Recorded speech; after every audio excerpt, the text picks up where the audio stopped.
Welcome to the Deep Dive, where we unpack fascinating ideas and bring you the most potent insights. Today, we're plunging into the world of self-discovery and transformation. We're exploring a really profound concept, truly embracing your whole self, including what's often called the shadow. Indeed. And our mission today really is to illuminate the powerful wisdom from Debbie Ford's very impactful book, The Dark Side of the Light Chasers, Reclaiming Your Power, Creativity, Brilliance, and Dreams. Yeah. This deep dive is designed hopefully to give you a true shortcut to profound self-awareness. It shows how accepting all aspects of yourself can lead to really powerful personal shifts. It's packed with, practical approaches that don't just ask you to know these ideas, Yeah. but to actually truly experience them for yourself. So let's get started. Okay, so let's unpack this idea of the shadow. It sounds a bit mysterious, doesn't it? Yeah. What exactly are we talking about here? Well, what's really essential to grasp from Ford's work, and it's endorsed by people like Deepak Chopra and John Wellwood, is that the shadow isn't some inherently bad part of us. Not at all. Instead, it's presented as absolutely integral to our wholeness. Integral. Yeah. Okay. Chopra himself actually says that the path to enlightenment includes not only the search for the divine, but also the total acceptance of the shadow self. So it's really about those parts of us we've denied or suppressed, maybe even disowned over time. Right. It sounds a bit like Robert Bly's powerful analogy, the one about the invisible bag. Oh, yeah. He suggests we spend our early lives stucking qualities into it that aren't acceptable, to our families, our friends. Exactly. And then we spend the rest of our life trying to get them back out. That's a perfect way to put it. And the core idea is incredibly counterintuitive, really. When we suppress any feeling or impulse, we actually suppress its polar opposite as well. Wait, say that again? Suppress one, you suppress the other. Precisely. Think about it. If you deny your, say, ugliness, you unintentionally lessen your beauty. If you deny your fear, you minimize your courage. Deny your greed, and you actually reduce your capacity for generosity. Wow, okay. Our full magnitude, our true power, includes all these aspects, the light and the dark. And if you believe, like the author does, that we carry the imprint of all humanity within us, well, then we are literally capable of being both the greatest person we admire and the worst person we could ever imagine. So it's really about making peace with these sometimes contradictory aspects Yeah. rather than, trying to just get rid of the bad ones. Yes. The book beautifully emphasizes that the dark side is the gatekeeper to true freedom. It's not something to defeat, but something to integrate. That invisible bag analogy really helps understand what the shadow is. But why do we create it? What's the sort of fundamental psychological process going on there? Why do we deny these parts? Yeah, good question. The book delves into a truly revolutionary concept for this, the holographic model of the universe. The core message is essentially, we are not in the world is within us. Okay, the holographic model. How does that connect? Well, if we connect this to the bigger picture, this model suggests that every single piece of the universe contains the intelligence of the whole. Like a hologram itself, right? Where any tiny piece can recreate the whole image. Exactly like that. Mm. Imagine a tiny shard of a broken mirror, still reflecting the entire scene around you. In the same way, the book posits, you carry the potential for all human experience within your own being. Our very DNA, for instance, carries the entire evolutionary history of life. It's all in there. So we aren't isolated or random. Each of us is like a microcosm containing the macrocosm. Precisely. And the really profound insight here is that when you truly understand, like really get it, that you contain everything you see in others, both the light and the shadow, your entire world will fundamentally alter. Your perception just shifts. That leads into the author's analogy of the castle, right? For our inner world. Yes, it's such a powerful one. As children, she says, we explore all its rooms. These rooms represent aspects like love, courage, hatred, greed, and we do it without judgment, just exploring. Just curious. But as we grow, people around us, often with good intentions, tell us certain rooms are imperfect or unacceptable. So what do? We shut and lock their doors. And over time? Over time, we literally forget we were ever this magnificent, multi-roomed castle. We start believing instead that we're just this small, maybe slightly cramped, two-bedroom house. Wow. That castle analogy really hits home. I can almost picture those locked doors in my own life, Me too. And the book points out that this feeling of discontent we often have, this sort of nagging sense that something's missing, that's actually the motivation we need. It's our inner wisdom nudging us, saying, hey, go find those lost rooms again. Because ultimately, Ultimately, the key to our unique potential, our true brilliance, lies in opening all of them, not just the ones we like. Okay, so if we're carrying these hidden aspects within us, these locked rooms, Yeah. the next obvious question is, how do they actually show up? How do they make themselves known in our day-to-day lives? Right. And it turns out the universe, or maybe just our own psyche, has a very clever way of mirroring them back to us. Often it's through something called projection. Ah, projection, yeah. And it's particularly compelling how this plays out. The book states, um, what you can't be with won't let you be. What you can't be with won't let you be. Yeah. We deny crucial parts of ourselves by, in a sense, giving them away. We see them vividly, sometimes painfully, in other people. Like the example she gives about herself. Exactly. Debbie Ford realized her obsession with her niece's eating habits was a direct projection. It was mirroring her own deep dissatisfaction with her unhealthy eating patterns. She saw in them what she couldn't face in herself. That makes sense. The book also shares the story of Mike. Remember, the highly successful accountant who just insisted, I am not an idiot. Oh, yeah, Mike. Yet, ironically, he unconsciously seemed to attract idiots into his life. People making constant mistakes, and he couldn't find an ounce of compassion for them. Just judgment. And the twist was, The twist was that his intense avoidance of being an idiot had been the very fuel for his determination, his drive to excel in school and his career. His success was actually built on denying that part of himself. wow. And similarly, there was Hank, right? The guy who was absolutely infuriated by his girlfriend's constant lateness. Yes, but he utterly refused to see his own habit of being, just a few minutes late for seminar breaks himself. And the group's frustration with him mirrored his own frustration with his girlfriend. It finally brought his own deeply buried rudeness or maybe lack of consideration to the surface. Like a feedback loop. Yeah. And then there's the story of Kate, the world-famous physician. Mhm. She had disowned some act of dishonesty from way back in her past, so she Yeah. wore this incredible mask of integrity, looked perfect on the outside. But inside. But she was completely blind to her own subtle deceit in relationships, always feeling misunderstood, never truly satisfied. Her outer self was celebrated, but her inner world was, well, kind of a mess because of this denial. These examples really underscore this, maybe spiritual law. We attract whomever and whatever we need to mirror back the aspects of ourselves that we've forgotten. It's like the universe is trying to help us see. Exactly. It's designed almost literally to guide us back to embracing our totality, our wholeness. And the real insight here, I think, isn't just noticing what irritates us in others. It's the intensity. It's the intensity of that irritation. That's often the true signal. If someone's lateness just mildly annoys you, okay, that's one thing. But if it fills you with absolute rage, the book suggests that's where the most potent personal goldmine for self-discovery lies. So as you're listening right now, maybe a specific person or situation is popping into your head, someone whose behavior really, really gets under your skin. Yeah. The book challenges us to consider through this one finger pointing out, three pointing back lens. Yeah.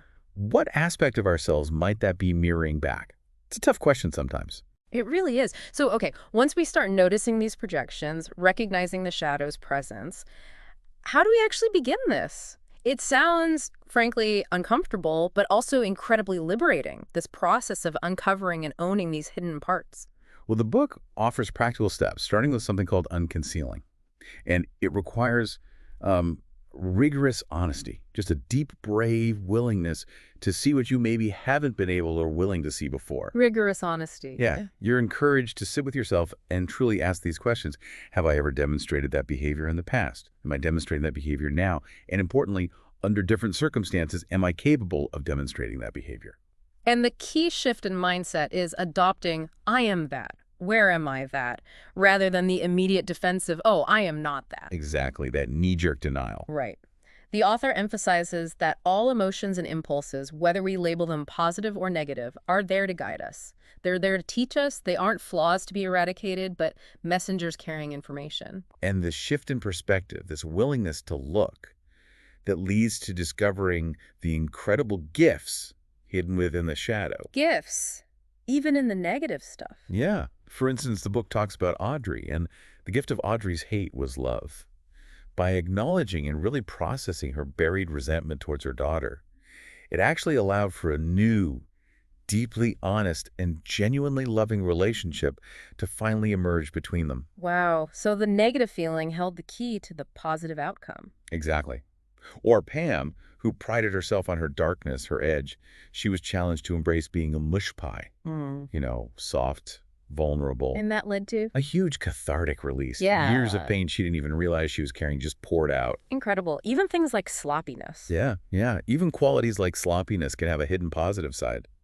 The author realized her own sloppiness actually allowed her to be more open and receptive, to enjoy fun and self-expression without the rigid constraints of needing everything to be perfect all the time. That makes sense. Like, perfectionism can be its own trap. Totally. And Stephen's perceived wimpiness, what he saw as weakness, actually gave him sensitivity, shyness, and cautiousness. These were qualities he desperately needed to accept not as flaws, but as strengths in certain contexts. So it's about finding the positive intent or the useful aspect of every trait. Precisely. And this is where the exercises in the book really come alive. They're designed to move you from just intellectually understanding these concepts, like we're talking now, Mm-hmm. to actually emotionally experiencing them. Like saying, I am that trait. Whatever trait you judge in others or yourself, saying it into a mirror until the emotional charge around it starts to disappear. That sounds intense. It can be. Or writing raw, unfiltered hate letters, not to send, obviously, but just to release toxic emotions safely without acting on them destructively. It's really about moving the information from your head down into your heart, truly feeling it and integrating it. And a really significant, maybe often overlooked part of this whole journey involves actively reinterpreting your past, doesn't it? Absolutely. The book makes a very stark point. The past will destroy our lives if we don't actively work to heal and reinterpret it. It's like carrying around this old, heavy backpack full of limiting beliefs, right? When we could actually just choose to set it down. Exactly. Many of us are trapped by these core beliefs formed way back in childhood, often completely unknowingly, like the example of the young woman Hallie. Right. She believed she was unlovable. Yeah, because of her mother's behavior towards her. Yeah. And this unconscious belief led her to embody this sort of poor me persona, constantly seeking external validation and attention, completely unaware that she was just reinforcing her own limiting narrative over and over again. And the profound idea here, the core shift, is that no event is painful in and of itself. It's all a matter of perspective. It's the meaning we give it. Precisely. The author shares how she courageously reinterpreted her own father's past comments about her beauty. Instead of letting them foster insecurity for decades, she chose an interpretation that actually nurtured her soul and freed her from that paralyzing fear of being ugly. She changed the story. And Julia's story about reinterpreting her miscarriage, that was incredibly brave. Shifting from blaming herself to seeing it perhaps as a practice run for my body, or maybe experience that will help me be a better mother down the line, it completely changed her emotional relationship with that really difficult past event. And this concept of reinterpretation extends really powerfully to our inner dialogue, too, our self-talk. Yeah, the book introduces these subpersonalities. Right. Think of them not just as random thoughts, but as distinct internal characters or patterns, each with its own voice, its own agenda, representing different aspects of ourselves, even the ones we've tried really hard to silence or ignore. And naming them, like Whiny Wanda, or what was the other one? Big Bertha, Big Mouth. Yeah. Naming them creates this incredible distance. It allows us to objectively observe them and learn from them, rather than just being run by them automatically. Debbie Ford's own journey with Big Bertha Big Mouth is such a fantastic example of this. This part of her, this sub-personality, challenged her judgments about appearance, revealed her own phony spiritual persona, as she called it. And ultimately taught her about true wholeness. Yeah, and about looking at everyone, including herself, with unconditional love. And then there was Angry Alice, representing her suppressed rage. That part taught her that anger, when truly engaged with and understood, could actually be an ally, a source of intuition.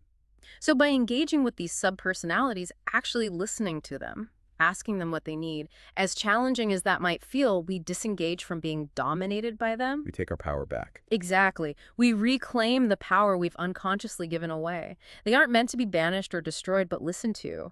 Because even the darkest ones, the book suggests, come bearing gifts of insight and awareness if we're willing to look. And the book also offers these really powerful kind of immersive exercises, ways to connect with your sacred self, like visualizing a peaceful garden and inviting your highest potential, your wisest self, to come forward and guide you. And then conversely, meeting your shadow self, maybe in a dark, dingy place in your visualization. And the crucial step, Having your sacred self lovingly embrace your shadow self, sending it love and forgiveness, is a very visceral, heart-centered process. It sounds like it. And all of this transformational work, this digging deep, ultimately requires a really deep level of commitment, doesn't it? The book highlights commitment as the true catalyst for profound change. Yeah, it really does. The book points out that without commitment, the universe cannot bring forth the events we need to realize our desires. It uses that powerful story, the one about the man who drowned. Oh, waiting for God to save him. Exactly. He waited for a divine sign while ignoring the fire truck, the boat, and the helicopter that were actually sent his way. Right. The message being, The message is clear. The universe, or life, or whatever you want to call it, will provide the opportunities. But you have to take the action. You have to show up with your commitment. You have to grab the rope ladder from the helicopter. yeah. And a truly compelling example of this is Nick, the business consultant. Remember him? Brilliant guy struggling to reach that next level of success. Made millions, but couldn't meet payroll. Right. He thought his problem was just needing more revenue. More, more, more. But what he discovered through this shadow work was that his father's past words had unconsciously committed him to never truly making and keeping money. It was like an invisible ceiling. Wow. So only when he made a conscious new commitment to a 30% profit on existing revenue. Exactly. Only then did he suddenly see all these opportunities that were right there all along, ways to cut overhead, reinvent his business model. And discovered his real desire. Yeah. He ultimately discovered his true desire wasn't necessarily building this huge global company after all. It was for a family, stability, a balanced life. His head wanted one thing, but his heart, once he listened, wanted something else. That story really underscores how often our stated desires come from our head, maybe from old programming or societal expectations, not really from our deep heart's longing. So true. And a crucial part of commitment, the book stresses, is something seemingly simple but incredibly powerful, just keeping your word to yourself. Yeah, if you tell yourself you'll do something, go for a walk, meditate, whatever it is, and then you consistently don't follow through. You're basically signaling to your own subconscious and maybe to the universe too that you can't be trusted, and that slowly, surely erodes your self-esteem. It's like this quiet internal sabotage going on. It really is. So, to support this profound inner journey, all this digging and integrating, the book places really strong emphasis on self-nurturing. Yes. These are often simple, yet really powerful practices. Things like putting up a baby picture of yourself somewhere, you'll see it often, just to foster deep compassion for your inner child, for that younger part of you. That's a lovely idea. Or giving yourself an oil massage in the morning, not as a chore, but as a genuine act of loving kindness towards your body. Or creating a nurturing nighttime ritual to consciously wind down and acknowledge your day, the good and the challenging. It's about, like, romancing yourself, isn't it? Doing for yourself what you might wish someone else would do for you. Exactly. And distinguishing between what's maybe just good for your ego or your external self-respect versus what truly deeply nurtures your soul on a core level. That's a key distinction. And finally, there's the concept of creating a personal power statement or maybe a mission statement for your life. For Debbie Ford herself, it was, "I am the possibility that all people can invent themselves from nothing." Wow. That's powerful. It is. It's like a daily affirmation, a North Star, to empower you and keep you focused, keep you on track towards fulfilling your soul's unique purpose, whatever that may be for you. So, after all this, what does this deep dive really mean for you as you're listening, considering integrating these powerful, maybe challenging ideas? Well, if we connect this back to the bigger picture, it means that, like in that Guru Mai story, about the tongue being both the worst and the best thing in the world. There's good and bad, light and dark in everything, including, and perhaps especially, within ourselves, and denying it anywhere in others in the world ultimately denies it everywhere, including within us. It's all connected. It really is. Our deepest longing as human beings is generally for peace, love, harmony, connection, and our unique gifts, our true potential, can only be fully expressed when we bravely embrace our whole being, shadow and all. Our most important relationship, then, is truly with ourselves, all of ourselves, including the parts we've hidden away or judged harshly. Yes. And it's not a one-time fix, is it? It's a continuous journey. A practice of seeing yourself completely, loving yourself unconditionally, and constantly opening your heart to every single aspect of your magnificent, complex being. You are lovable. You are deserving. You are enough right now. The invitation from this deep dive, really, is to trust your own inner wisdom, to dare to go beyond your self-imposed limits, and to wholeheartedly commit to living a life you absolutely love, appreciating your inherent divinity and the messy, glorious gift of being fully, completely human. So as you reflect on everything we've talked about today, what stands out most strongly to you? And maybe consider this. How might embracing just one disowned aspect of yourself, something you've pushed away for a long time, unlock an entirely new level of freedom and fulfillment in your life? Something to think about.